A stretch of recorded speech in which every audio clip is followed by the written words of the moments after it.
I know. That's a really strong statement to start with. But here's the thing.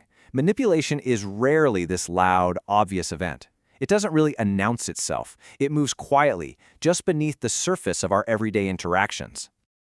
So, let's take a closer look at this invisible architecture of control. It's a structure that isn't built with force, not at all. It's built with quiet, persistent psychological pressure. And honestly, understanding its design is the very first step to being able to take it all apart.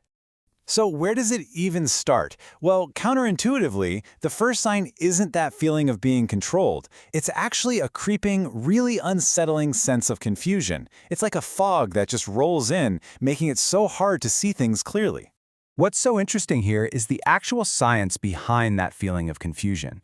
You see, our brains are wired to look for patterns, but they absolutely fixate on unpredictability. So when someone starts alternating between warmth and coldness, praise and criticism, and there's no clear reason for it, our nervous system doesn't relax. It goes on high alert. And that creates this powerful, anxious bond.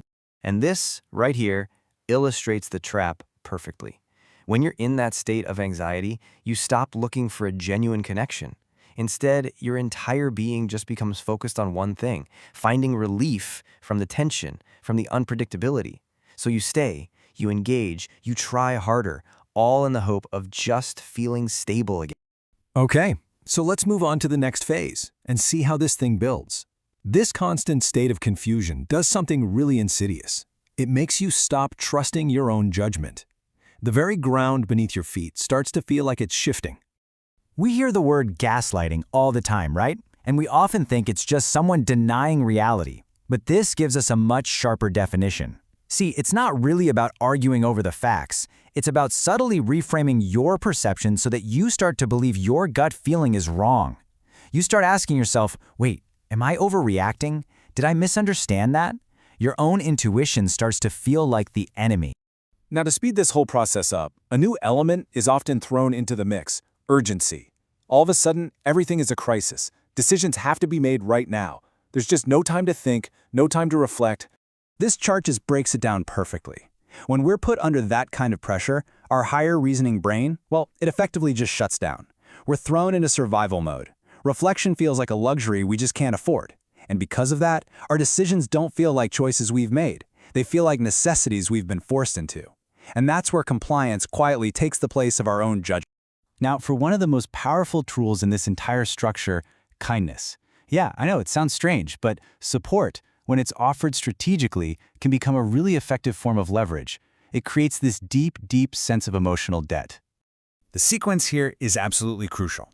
So first, support is given freely, usually when you're feeling vulnerable. But later on, it's recalled, maybe subtly, maybe directly, as a reason you should comply. All of a sudden, that past kindness isn't a gift anymore, it's a debt. It turns into an obligation, and the very idea of setting a boundary or walking away starts to feel like a betrayal. You're trapped by gratitude. Let's just pause here and look at the one element that holds all of this together. Throughout this entire process, one thing is consistently, deliberately withheld: clarity. Plans stay vague, intentions are left undefined, and you never, ever quite know where you stand. And yet, despite that total lack of clarity, the attention continues. You're given just enough engagement to keep you hooked, to keep that connection alive. And what's the result of all this? While your nervous system never gets to stand down, it just stays on high alert, forever suspended between the hope for some clarity and the reality of uncertainty. And let me tell you, it is utterly exhausting. So, how do you find your way out of this? Well, ancient wisdom actually had an answer long before modern psychology did. It taught that anything that disturbs your inner stillness, your sense of peace, that's what demands a closer look. The solution begins when you turn your attention inward. This is the internal experience. This is what it actually feels like. Manipulation isn't some big, dramatic fight. It's the quiet exhaustion that comes from constant overthinking. It's that inability to just be present in your own life because you're always anticipating the next move, the next mood swing. Look, if you take only one thing away today, let it be this. The entire architecture of this invisible control runs on a single source of fuel: your confusion.